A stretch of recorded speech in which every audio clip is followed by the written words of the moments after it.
So this couple classes is going to be Theology of Color, which I kind of made up.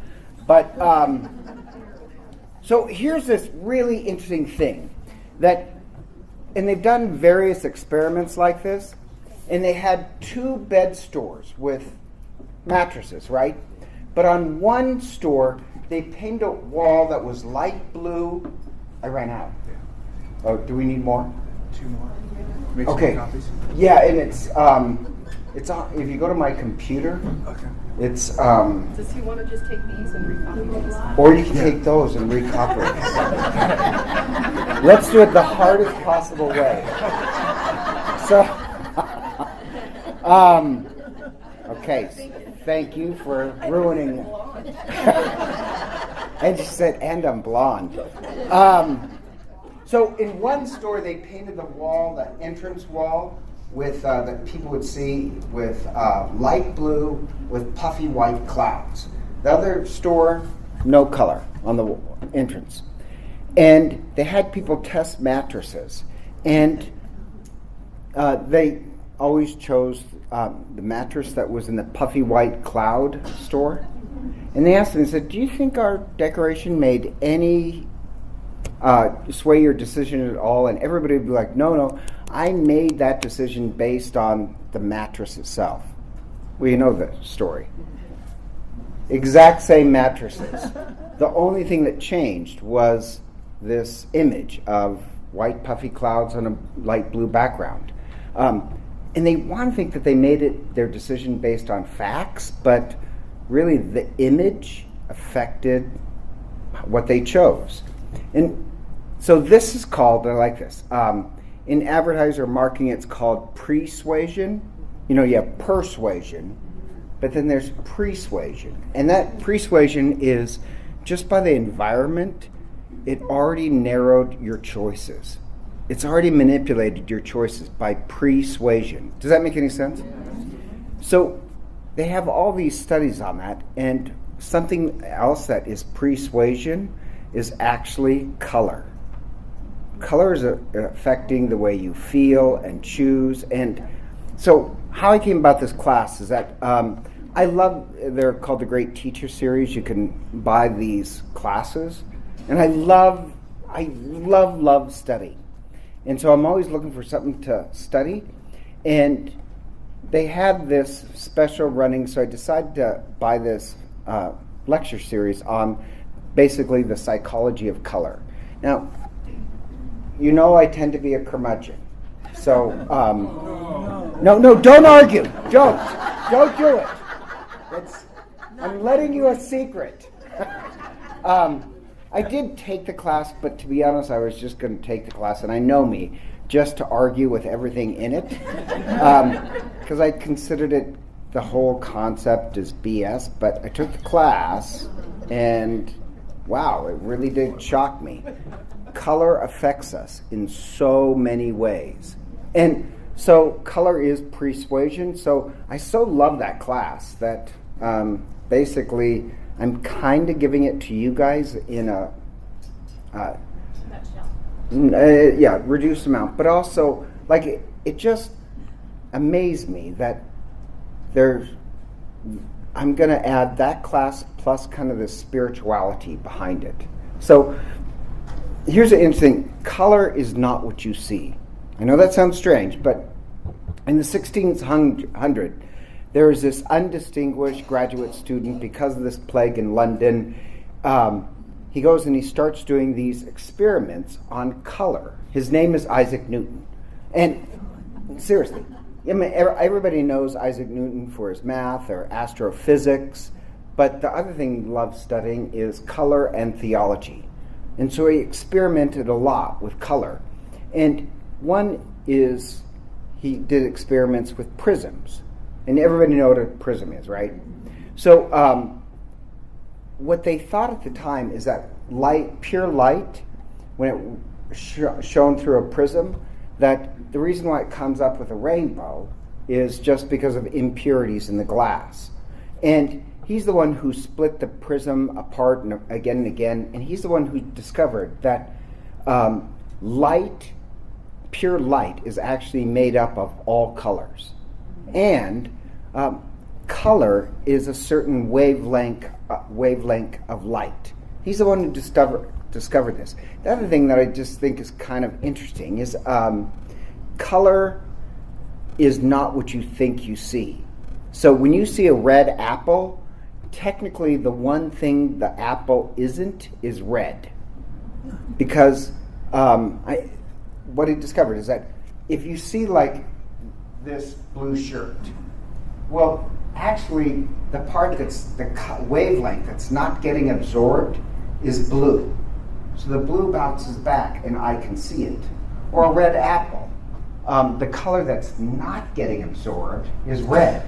And so it bounces back and I can see it. So the apple is actually technically not red, it's anti-red. That's just an odd thing.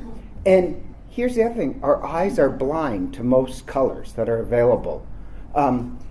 Color is this big, and we only see this amount.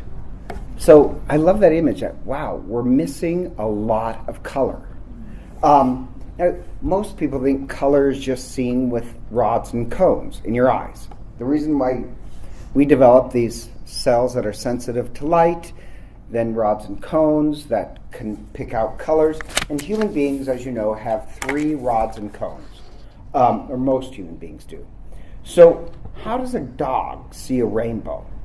A dog can only see the blue and green because they only have 2 rods and cones. And most humans can see red hues, which just with one more photoreceptor, we can see hundreds of hues of colors, more than a dog.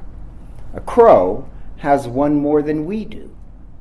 They have one more, so with one more photoreceptor, they can see 100 more hues of colors than we can.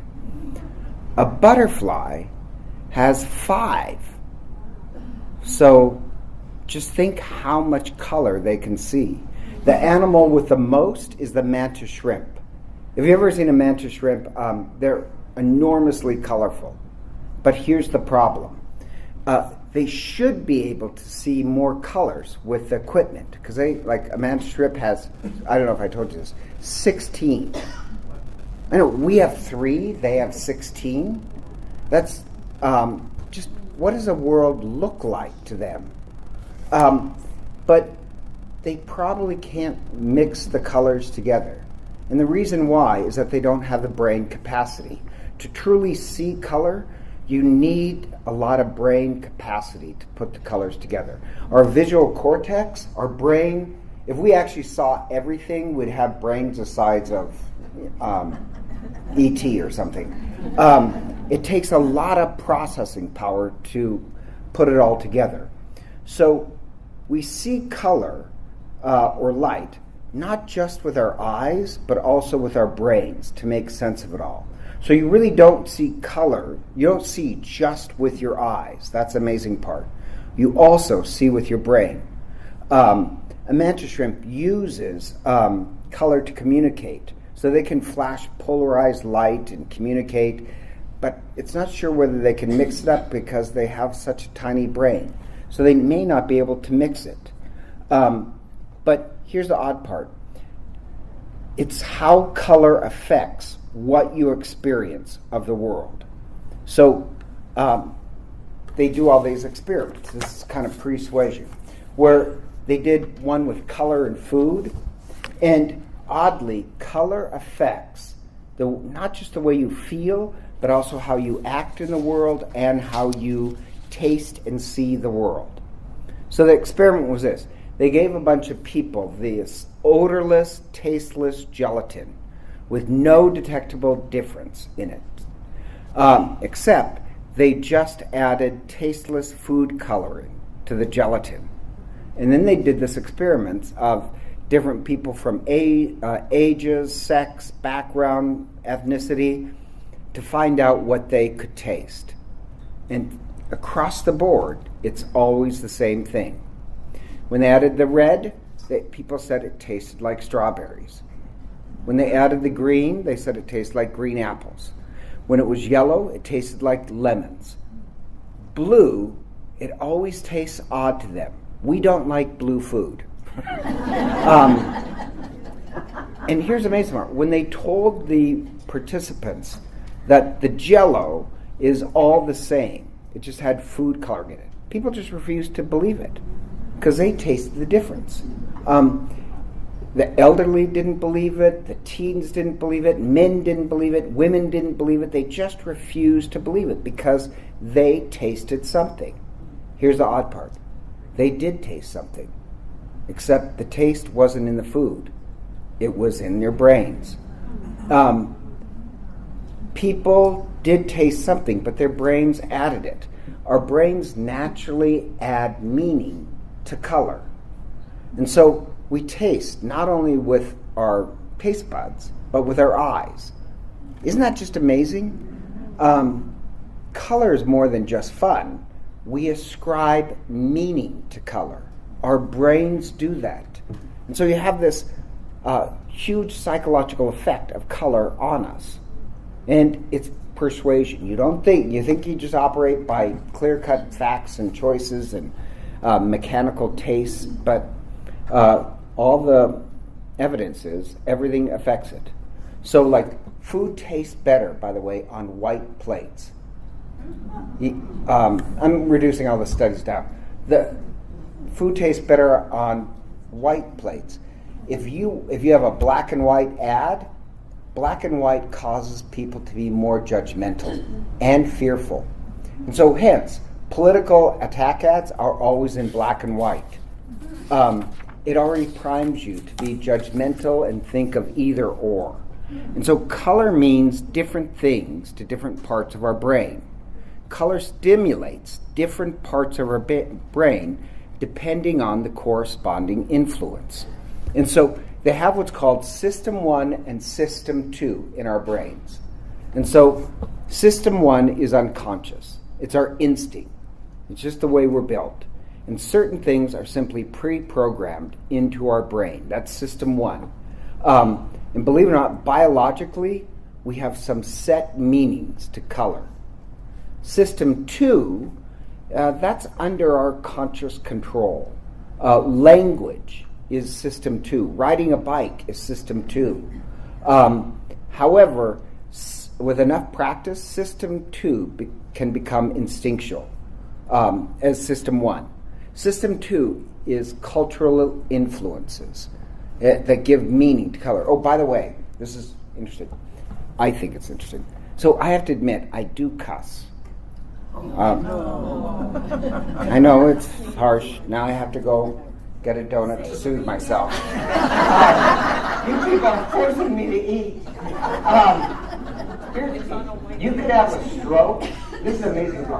You can have a stroke and lose your language, your ability to speak, except for your cuss words. I know. That would be my luck. Because cuss words work on a different system. It's System 2. I think that's System 1. It's more, you've made it emotional.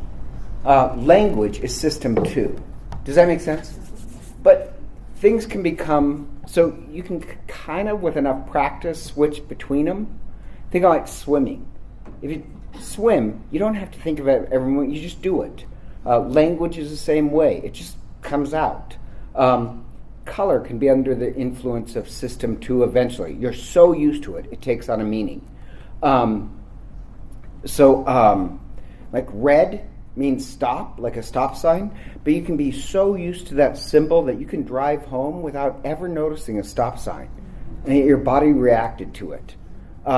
It's become so System 2, the stop sign, that you just can function without even be conscious of it. So, my only point, things can move from System 1 to System 2, and things can move from System 2 to System 1. Here's the amazing part with color. Red pills always wake people up. If you have a red pill, throughout the world, it tends to wake people up. Blue pills tends to make people sleepy. System worldwide, except in one place, Italy. Yeah, in Italy, blue pills wake, or I should say Italian men, It wakes Italian men up. Why does a blue pill make Italian men more alert? Well, so they studied that, and Italy's most popular soccer team wears blue jerseys.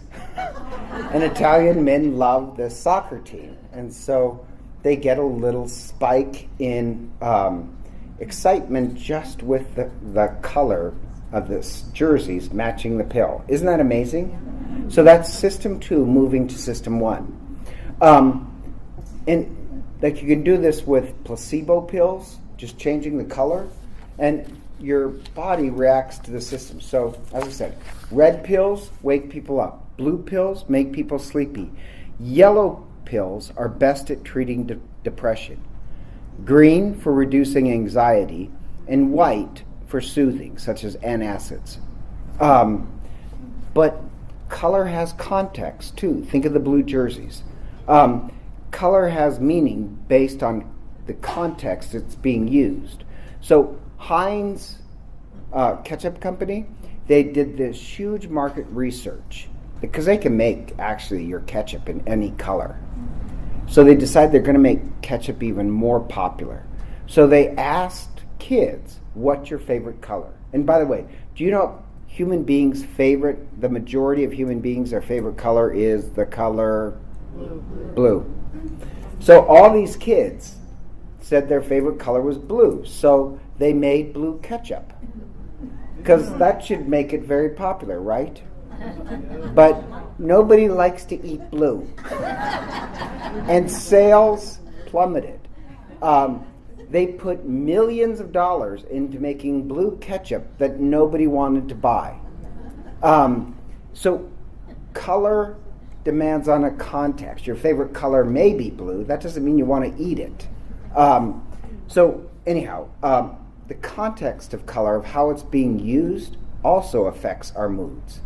Or women and color. They did this one study with men of rating female sexual attractiveness. However, so they'd flash a bunch of pictures at men of different women who would then rate their attractiveness. Now, the trick is, several photos of the women were actually repeated, just changing the color that they're in.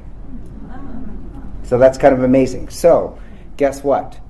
Women dressed in red are always more attractive. Women dressed in black is second. Women dressed in blue is lower.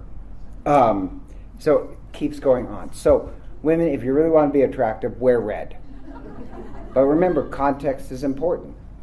Because, so they did this experiment with women and what color they're dressed in with jobs interviews. Now, I think this is kind of funny. When a woman is dressed in red and she's being interviewed by a man, she's rated better in the interview. When a woman is dressed in red and interviewed by another woman, it's a negative interview. When she is interviewed in a blue dress by a woman, the interview goes up. Isn't that kind of interesting? So, yes. So, is it going to be a woman or is it going to be a man? That is very important. Yeah. If you're interviewing, blue makes you look cooperative. Red makes you look attractive. That might work with men, but if you're a woman and you're getting interviewed by a woman, look cooperative. Wear blue. If you're interviewed by a team, wear blue. You look cooperative and a team player. And so they did these experiments with different colors of uniforms. A little background. Let's say you're a nurse or a cop. You know, you want a little persuasion there, just stepping in. So light blue uniforms make people look friendly and approachable. So nurses that work with children should wear light blue. Cops who are doing community service should wear light blue. Does that make sense? Black makes you look more aggressive. So, if I know I shouldn't wear black, but it's a slimming color. But if you're a cop and you're going into a confrontational situation, wear black. We're not joking around here. Does that make sense? I just thought that was really interesting, that the color affects your psychology. Now, I'm actually, next class, going to go through all the colors on different psychological effects they have. I'm actually not going to do it this class. I just want to make the point. And people argue this, but there's just so much evidence. Color is persuasion. But here's the real twist. The opposite is true. How you see the world affects how you see colors. That's a really strange part. Because you don't see color just with your eyes. You see it with your brain. The eyes give you the equipment, but your brain has to mix it together. So they did this. This is shocking. You know how you have like Dot Vu is colorblind. Did you know that? Yeah. He's colorblind. So he only has 2 rods and cones. So Dot Vu cleverly hides it by making sure he always wears the same thing. I should say Father Dot Vu. But he's colorblind, so he only has 2 rods and cones. And they start to think, well, if there's human beings with 2 rods and cones, is there a possibility that you have, most people have 3, is there a possibility you could have human beings with 4 rods and cones? Those are called tetrachromats. They have 4 rods and cones. So while like Dot Vu can see this many colors, and most of us can see this many colors, a tetramorph should be able to see this many colors. So they start looking at human beings, and guess what? They found tetramorphs. Most of them tend to be very artistic. Really, to be honest, I should take that back. They all were women, except they found one man who was a tetramorph. And he was a wildlife artist. But think of this. If you're a hunter, if you can see this many colors, you're going to see the prey a lot more. Does that make sense? So they did this experiment. Can tetramorphs see more color? It depends. They have the equipment to, and many of them do. But they found some tetramorphs, and they found, let's say, some woman who's a tetramorph, but let's say she's a bigot. She can see less color. Isn't that kind of amazing? What's already in your head affects even how you see the physical world. This sounds strange, but this study reminded me of the Harry Potter movie. A little divergent. If you know Harry Potter, they have this one animal. Do you know what I forget what it's called? They have this one animal where suddenly Harry Potter goes through this thing. He sees, his mother died sacrificing his life for him. So he sees this animal and he says, "What's that?" And the other kids can't see it. He says, there's nothing there. And now there's an animal there. And then this other girl, Luna, says, "Oh, you're not crazy. I see it too." And her mother died when she was young. And she says, "No, you have to be able to, if you've seen death, you can see that animal." I know it sounds kind of a strange little concept, but believe it or not, color works the same way. Tetramorphs should be able to see a super amount, like a butterfly of colors. But because they're ignorant or prejudiced, they see less color in the world. Doesn't that just kind of shock you? But not just tetramorphs, all of us. So a little bit on the history of colors. The name for colors developed in the exact same order in every culture and in every language. That actually is pretty amazing on human beings. First we had a word for black and white, then red, then yellow, then green, and last blue. In every culture, blue was the last color to get actually a word. And so, this sounds strange, stop me if I've told you this, but has anybody ever read Homer's Aeneid? Years ago, right? Well, when I went to Greece, isn't this amazing? I went to Greece for the first time, and holy cow, the water really is more blue than blue. Just couldn't believe how blue the water was. And the problem with that is that in the Aeneid, he writes about the dark wine sea. It's not dark wine, it's vividly blue. So anyhow, so I have to figure that one out.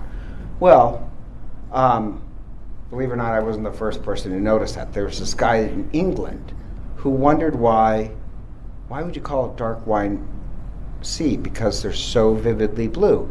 And he noticed that nowhere does Homer ever use the word blue. So he figures it out that Homer is colorblind. But here's the other thing. Then he notices in no Greek literature, ancient Greek literature, is the color blue used. So that means all Greek are colorblind. They didn't have the word yet. They didn't have the word yet. That's what he finally concludes. In Hebrew literature, Chinese literature, Egyptian literature, blue wasn't invented. The word blue wasn't invented at the time of Homer. It's a last word invented. That's when he figures out. Does that make sense? So here's the other thing. If you speak a second language, you're better at recognizing color. And I just think that's interesting. You speak a different language, you're better at recognizing color. There's a book on this. Ralph Flager gave me the book. But think about this. Not only does language open you up to see more, recognize more colors, that's the amazing part. It has nothing to do with your rods and cones. It's your brain, or I would say your heart. But you learn a second language, you see more color. You're prejudiced and ignorant and hateful. You see less color. So just on the word blue, by the way, it was first used in Egypt and then spread quickly. And they did this experiment raising children where they decided not to ever introduce to them the word for blue. And which I think is an interesting, you can only do it so long. But if you ask a child who they never used the word blue with, what color the sky is, they'd say white. They can see the clouds, so they can clearly see that there's a difference between white and blue, but they just say white. And so there's one tiny place in the globe where they still don't have a word for the color blue, in one section in Libya.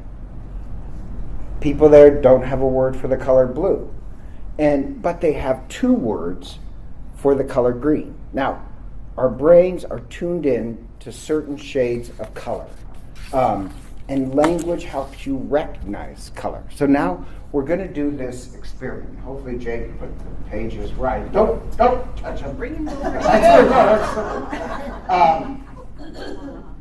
Shoot, I think. Should go this way. Let me make sure they're in the right.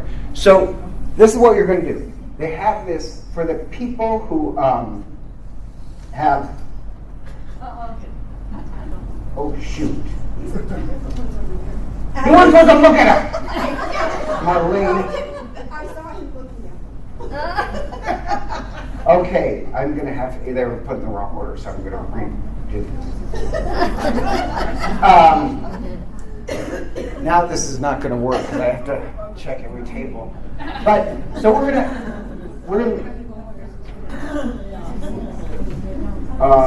Okay, well we'll do it this way. I don't like it. I tell you what, everybody flip your papers so that one. No, don't turn them over. Just turn them so the one that's on top is on bottom. Switch them around. I want to do it this way. Like I just did it like this.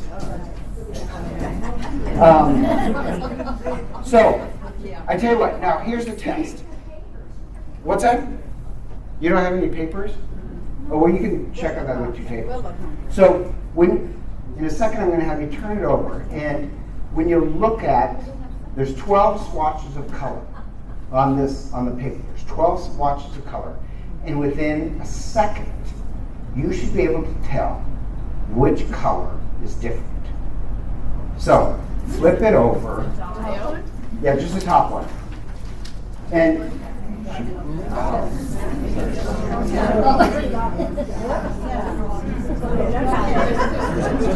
oh, shoot, it's got the wrong.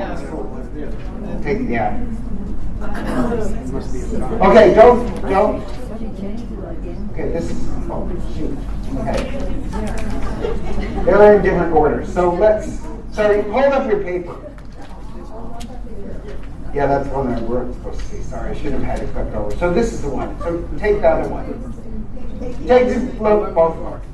Okay, there's one that looks like it has all green on it. Okay, one of those, now we just have to just give up on it. One of those is different. The one that you say, oh, it's all green. One of them is different. Which one, within 1 second looking, can you tell which one is different? Nope. I have no idea. Okay, clearly, how many people know for sure? Which one do you think? Very good. Wow, did get it. Which one?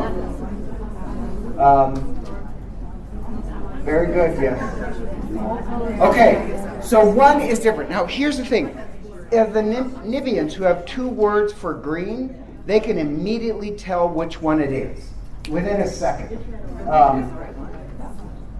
It is this one. Which one? Oh, was that the one you said? Oh, sorry. No, he just pointed out it's still at 10 o'clock. Now the other paper, look at the other paper. Look at the other paper. Here, I'll tell you what. Same experiment. Now this experiment is given to the Nibians. And then say, look at the other one, and which swatch of color is different? Do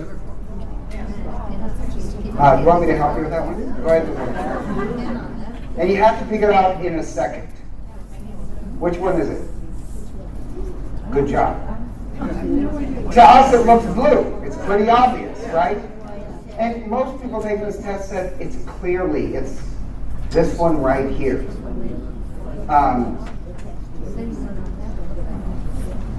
But you ever see the blue one? Oh, yeah, you don't. Here's the odd part. They can see the swatch that's green instantaneously. We can see the one that's blue instantaneously. The Nibians, they can stare at it all day. They don't see which one's different. Now, okay, so I had this on my iPad, right? So that's why I printed it out. I had it on my iPad. So here's the amazing part. Depending on who you are, most Americans could not pick out the green one that's different.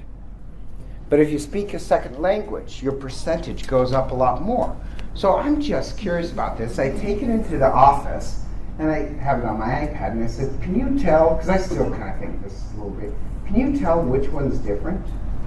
And the girls in the office, the women, the human beings in the office, they could not tell which one was different.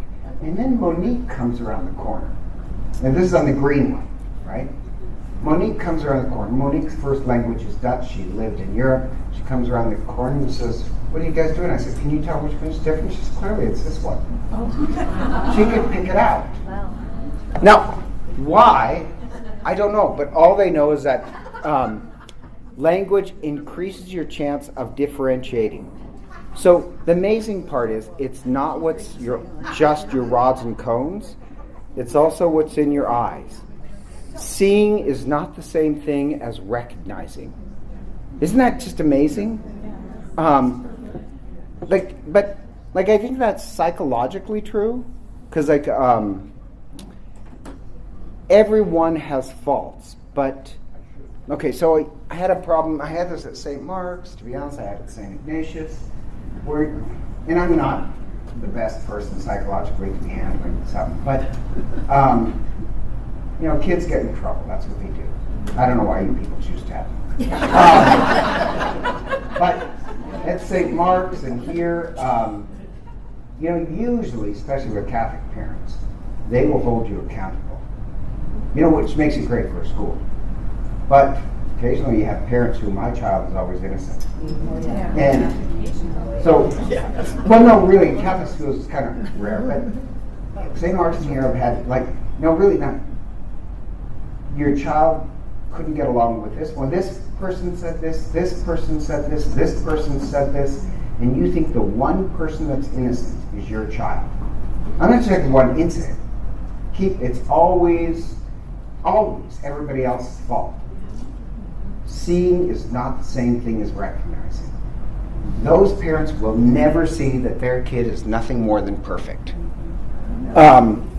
Seeing is not recognizing. Same with color. Color exists, and we have the equipment to see a certain range of colors, but we may not recognize them because our minds aren't flexible enough. Language makes your mind more flexible. If we're ignorant or hateful, go ahead. Good, I have a question. If you're a person who you labeled colorblind and you only have 2 sets of rods and cones, do some of them not see reds and others not see blue? I don't know. Or by missing the third cone, do you only see a certain range of colors? It would depend on what cone you're missing. There's different kinds of cone for different colors. So, like if you're missing the red ones, you'll miss the red hues. You'll be like a dog. Okay.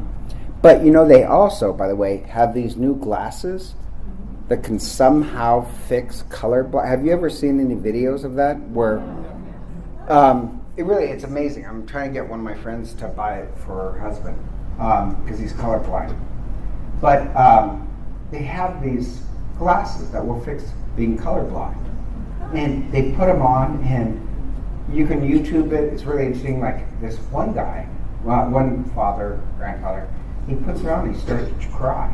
I had no idea the world was this beautiful. So I thought that was really amazing, except here's the problem. Aren't we all the grandfather?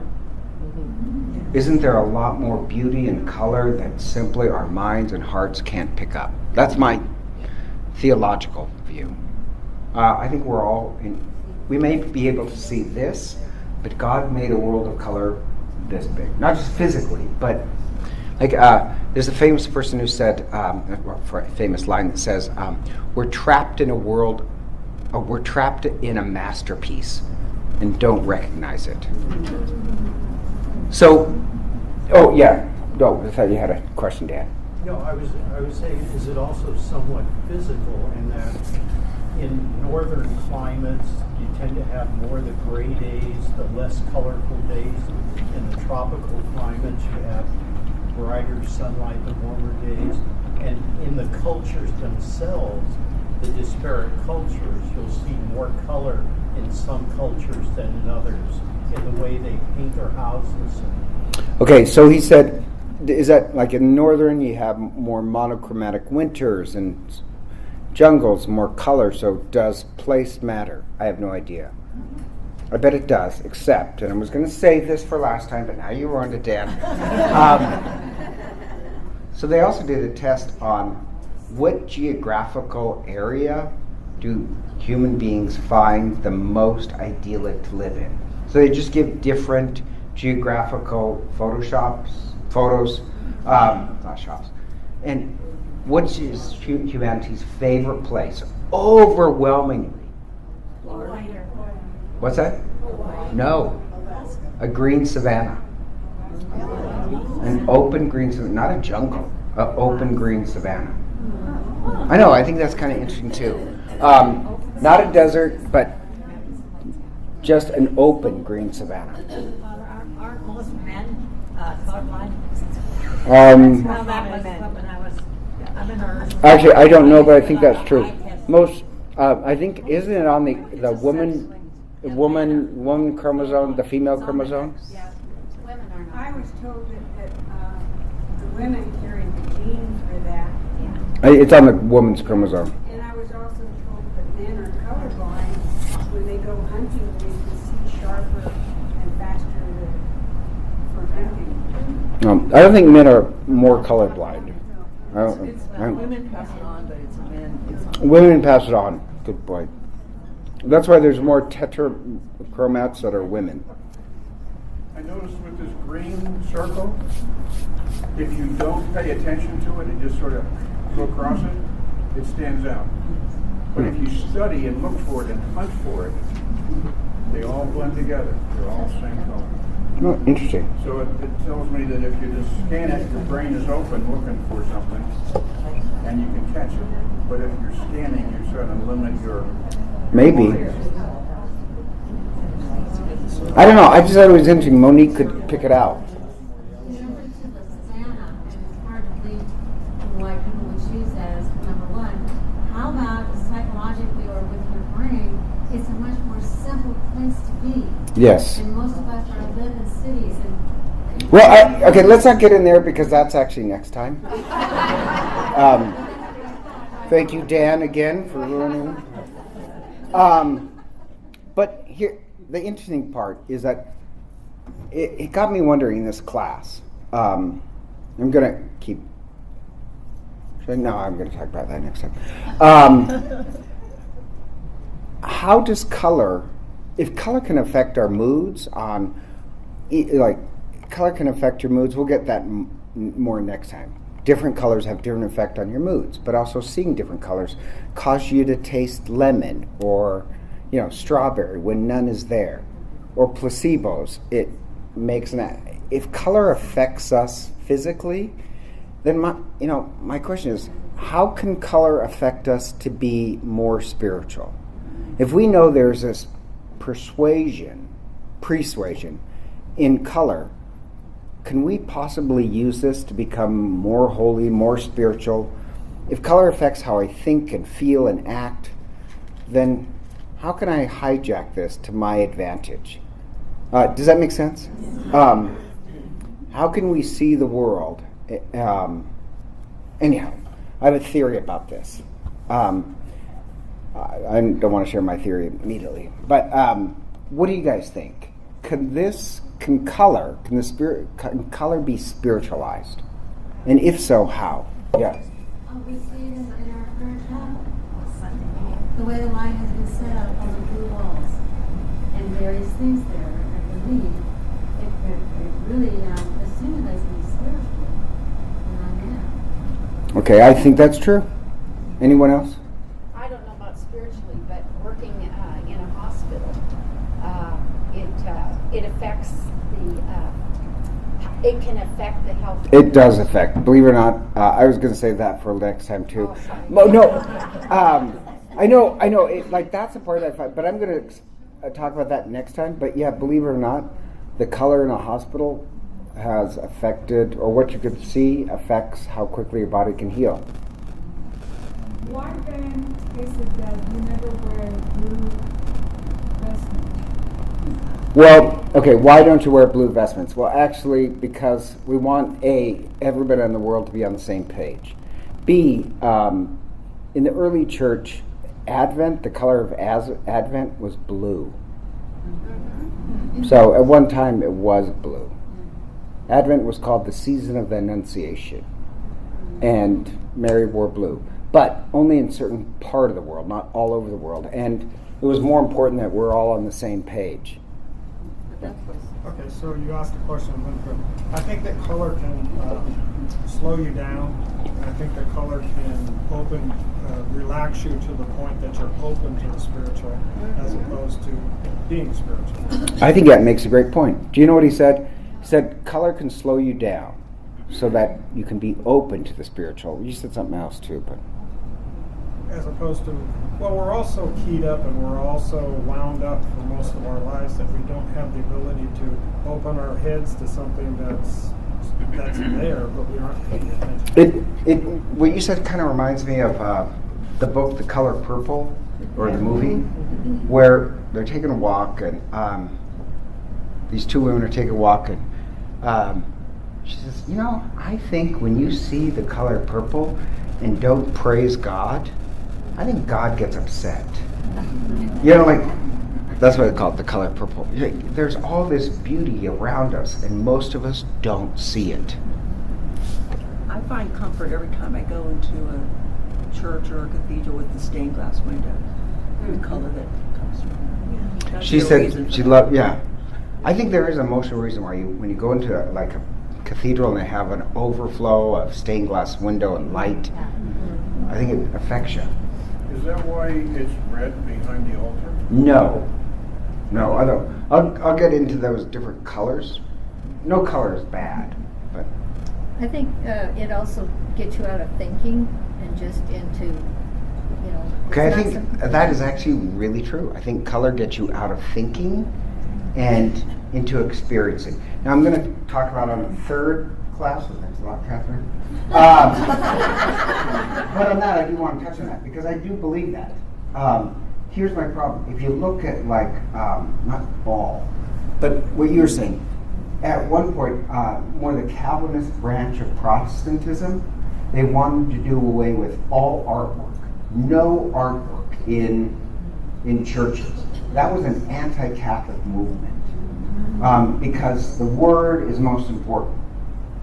Discursive, talk. No artwork, no poetry, no stained glass window, just talk. But I think it prevents you from truly experiencing. You stay in your head. Does that mean and that's nice and controllable? I was raised evangelical my whole life until 10 years ago, converted to Catholicism. And I express what that experience was like to my still Protestant friends by saying, I feel like spiritually I was living in black and white and I stepped into a world of color. I see spiritual things in color instead of in black and white. And a lot of that... Can everybody hear that? Because that was actually... It's the candles, it's the stained glass, it's the vestments, it's the liturgical calendar that marks things in my mind. It's like this life that came suddenly sprouted spiritually for me. So can I talk about that for a second? Did you hear her? Yes. Okay. You didn't hear her? Oh, I should get a mic. You got one. Well, I know, but I don't want her that close to me.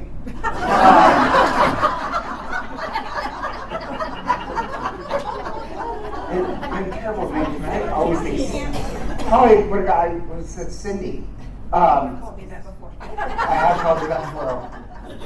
Candy. Okay, go ahead. Repeat what you just said. I was raised evangelical my whole life, became converted to Catholicism 10 years ago, and I describe that experience to my Protestant friends as I saw things spiritually in black and white, and now I see them in living color. And it's partly because of the beauty of Catholicism, of the candles, the stained glass, the vestments, the liturgical calendar that marks things in my mind as milestones of spiritually where I'm supposed to be. I mean, it's just like life sprouted suddenly in the Garden of Eden for me. That's what it's been like.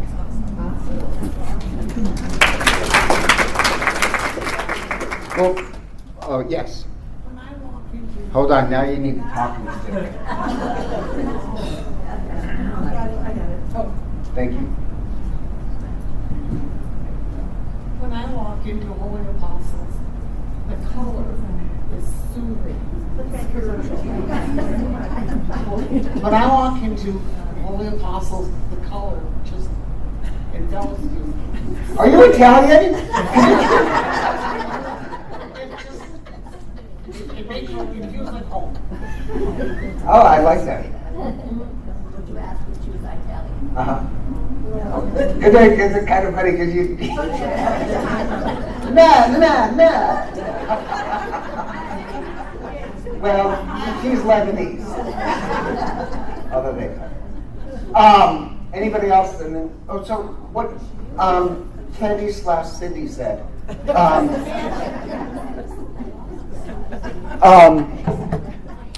Oh, yes. I think that light has an effect, because I was looking at this, and at this angle, everything is dark green. You turn it like this, and part's kind of light green. So the light had some effect, even looking at this deal here. Maybe. But I'm just, here's a couple things, conclusions. One, I kind of think when you die and you go to heaven, if you ever notice near-death experiences, they always say, there's so much more color in heaven.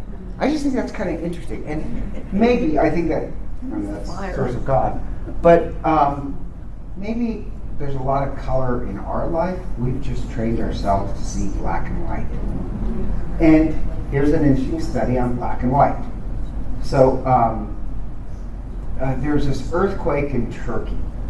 And the earthquake was terrible, a lot of death. But they had this team of psychologists who go in to talk to kids, right? To get them over the trauma. And this one psychologist notes that none of the kids are coloring in color. Everything is black and white. And then they notice that as the kids start to heal, they can start to color again. Now, if they give them a colored sheet with no black crayon, the kids just, and they're just most of them toddlers, wouldn't be able to color anything. So the psychologist noticed this, writes about it, and what people notice is this: people who've gone through PTSD can't color. Any child that's gone through trauma can't color. So I know this sounds kind of strange, but you know how we have all those children's artwork up there? It always freaks me out if there's a kid, because that means there's some sort, like that's a clue that they're seeing the world black and white. Odd psychological thing that with trauma, if you have PTSD of any kind, your world becomes black and white. So when Cindy said that, I kind of thought, wow, that's really kind of interesting. But we're trapped in this masterpiece, and maybe there's this much color, but our brains and our hearts are not open to the full amount. The other thing is that I also think we can truly hijack color to make us more spiritual. I think it was you who said it and Cindy said it. So I'm going to get into this next time. Oh, for God's sake, stop changing your name. Just kidding. Where's it going to say? Oh, so believe it or not, I'm going to get into this next time. I actually try, and I've thought about this a lot, where what can I do to bring color to help me become a little bit more holy? So when I leave, I kind of want you to think about that next week. But now, you can do anything you want. I mean, I don't think there's a right or wrong answer. I'll tell you what my little strange practice, and I'm probably not the most sane, but like if colors do affect us, well then why not use this to our advantage? So I tell you what, just this idea that this is going to be the table discussion, was actually this idea, well, why should theology just be black and white? Or the table discussion I was hoping we can get into is, well, if color affects the way we taste and how can you open your mind or heart? What can you do to be more open to color? I know that sounds strange, but the same way you learn a second language, you're more open to color. The same way, if you're more bigoted, you see less color. What would you think is the way to open your mind and hearts up to actually see more color in the world? So, small table discussion for 2 minutes, just so you can get to know each other and chit-chat.